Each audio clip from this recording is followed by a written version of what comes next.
Vietnam, a nation steeped in tradition and history. A beautiful country today, its past has been characterized by war and colonization. Out of Vietnam's tumultuous 1930s, 40s, and 50s emerged a new religious movement. A new religion which blended native traditions like Buddhism, Confucianism, and Taoism with foreign ones like Catholicism. The new religion was called Caodaism, and it professed that all the world's religions were different manifestations of the same divine creator.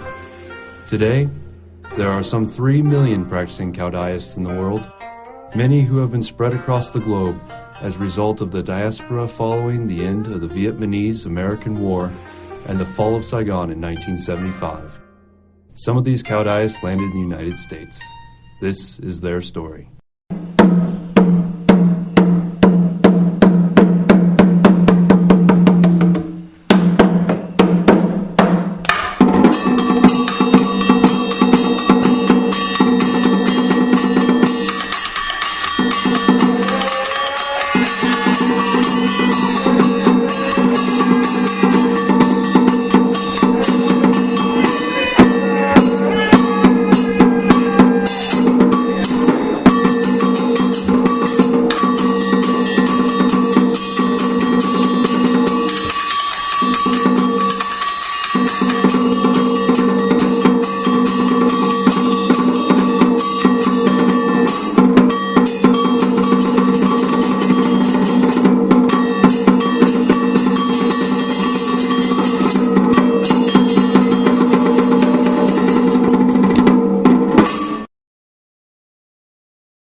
Born in Vietnam in 1926, Cao Daism is a syncretic religion combining elements of the belief systems of Confucianism, Buddhism, Zoroastrianism, Taoism, Christianity, Islam, and Hinduism. With some 3 million followers in Vietnam, Cao Dai is the third largest religion in the country, behind Buddhism and Catholicism. Cao Dai means high place, symbolic of the place where God dwells. Central to their teachings is the idea that all of the world's religions are different manifestations of the same God. According to the adept, Cao Dai exists to reconcile the differences in the world's religions in an effort to promote peace. One of the first Western accounts of the Cao Dai religion came from the British journalist and author Graham Greene, who wrote about his encounter with the religion in his memoirs, and also included a depiction of the faith in his novel, The Quiet American. Greene's account of Cao Dai is that of a bewildered outsider looking in. Of all France's allies in Indochina, the most astonishing are the Cao Daists, members of a religious sect founded around 1920. Their capital, which they call the Holy See, is Tay Ninh, some 80 kilometers from Saigon, where their pope lives surrounded by cardinals of both sexes. At the entrance to the fantastic Technicolor Cathedral are hung the portraits of the 3 minor saints of the Cao Daist religion: Dr. Sun Yat-sen, Trang Trinh, a primitive Vietnamese poet, and Victor Hugo, attired in the uniform of a member of the Académie Française, with a halo round his tricorn hat. In the nave of the cathedral, in the full Asiatic splendor of a Walt Disney fantasy, pastel dragons coil about the columns and pulpit. From every stained-glassed window the great eye of God follows one. An enormous serpent forms the papal throne, and high up under the arches are the effigies of the 3 major saints, Buddha, Confucius, and Christ, displaying his sacred heart. The literal translation of Cao Dai from the Vietnamese language means high place or high platform, and symbolizes the place from where God reigns over existence. Cao Daists also refer to their religion as the third great universal amnesty of God. This is in reference to the 3 historical revelations of God. Cao Dai literally means high place, but it also means the name of God. Even the nickname when he communicated with the first followers, his name is Cao Dai. From then on, when this religion was established, they made the name Cao Dai. That's the short name.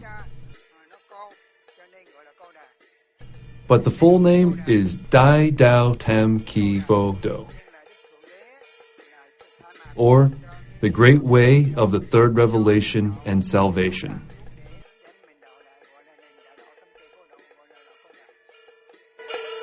Caodaists believe that God decided to reveal itself again through a third and final revelation by establishing the new religion of Cao Dai.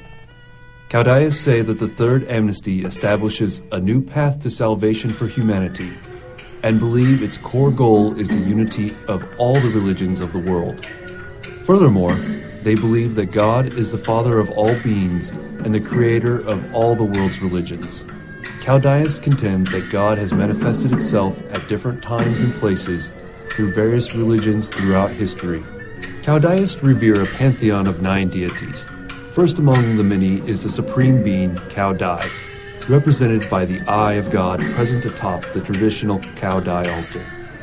On a second level below, there is Buddha, Lao Tzu, Confucius, the Chinese poet Li Taipei, and Guan Yin, the Chinese bodhisattva of compassion, and the Chinese warrior Quan Kong.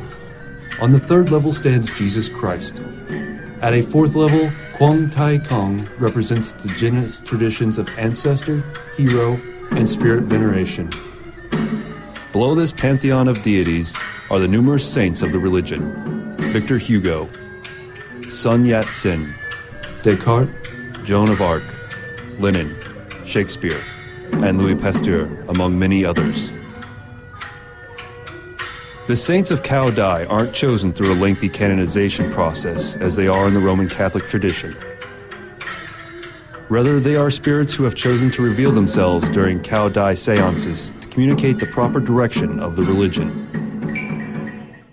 Well, it's clear that they didn't seek to abolish the use of the recognition of the Chinese deities. Quan Li, goddess of sea and mercy in China, was Quan Am in Vietnam, becomes Duc Phat Mao, Holy Mother, in Caodaism, and the idea of immortals, having immortals, heroic figures or culture heroes, patriotic heroes who become powerful spirits, is also Chinese in origin, is Chinese Buddhism.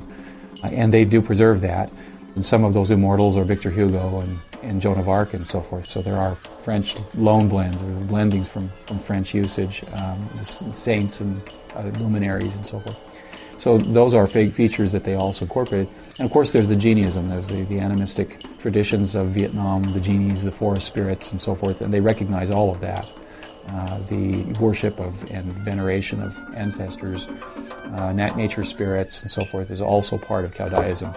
So there is essentially an incorporation of the autochthonous or the indigenous traditions of Indochina in the form of animism with the introduced Buddhism from China that has the immortals and the deities. And on top of that, another layer of immortals, for the most part, who are of European origin. And as I understand, these include up to about the time of Winston Churchill, who was, I think, the last one that got added. But William Shakespeare is one of them. And that would fit for literary men. They would have Victor Hugo and William Shakespeare among their immortals. And of course, these immortals give messages. They speak, particularly Victor Hugo is very important. They speak with doctrinal messages, giving advice to the leaders of the 30s, 40s, would receive messages from Victor Hugo in terms of what needed to be done to better the movement and so forth. So it is what we call a syncretic tradition. It is a culturally blended tradition that consciously sought, and where leaders consciously sought to incorporate both colonial influences and indigenous influences, and at the same time embracing not just the world religions but the local traditions such as Taoism, Buddhism, Confucianism. It's a very hierarchical group, so the Confucian ethic is very strong, and all of those were essentially blended into one tradition and given a kind of permanency through the Constitution. The diverse religious blendings of Caodaism can be seen in the iconography and design of the Tay Ninh Holy See temple, which incorporates elements of the world's great religions as well as local animist beliefs. The Tay Ninh Holy See itself, built with a huge number of Cambodian peasant slaver, the labor of a large number of Cambodians on it, was completed in 1935, is a construction exemplifying what we mean by syncretic belief in ritual. The church itself, or the temple, and I say it's church because it is basically designed along basilica architecture lines. It's the basic architecture is that of a Catholic basilica or cathedral, with 2 towers at the front, a nave down the middle, with pulpits and galleries along the sides, and then an altar and apse at the very far end of the building, and with 2 Cao Dai luminaries, basically represented almost as saints with halos on the sides of the towers, and all of that harkens back to Catholic architecture. Obviously, the French influence evident here, but the design elements within the decorative elements that are present are Cambodian down the side, Cambodian Khmer arches, and of course the presence of a Hindu tower at the very back and a minaret from Islam in the middle, on top of which are both Shiva and Buddha. So we have the co-optation, if you will, or the incorporation of all of these different religions into one system. There is in addition in the interior of the Holy See building are stained glasses with lotus blossoms on them, deist triangles with the eye of Cao Dai in the middle, resembling that found on your $1 bill. The use of, as I said, the pulpit. All of these features are clear blendings of Catholicism with Buddhism and native tradition. The building was called by Graham Greene, of course, the ugliest building in all of Asia, in the Quiet American, I think it was.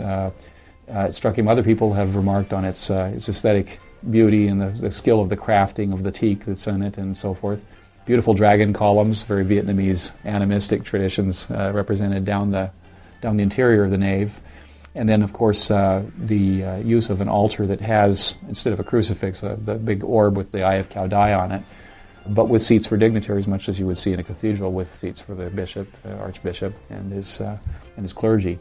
So there are a good number of Catholic influences. And I might again, to say that some of the founders in that original group that Chiu, the prophet, had around him were Catholic. Pham Kong Tak was one of them, and of course he became the successor to the first pope of the movement when he died in 1935. Pham Kong Tak, the former Catholic, became the prophet of the movement, essentially, receiving the seances and the messages from the seances. He designed most of the Constitution, and he's responsible for the building up of Tay Ninh over 40 years.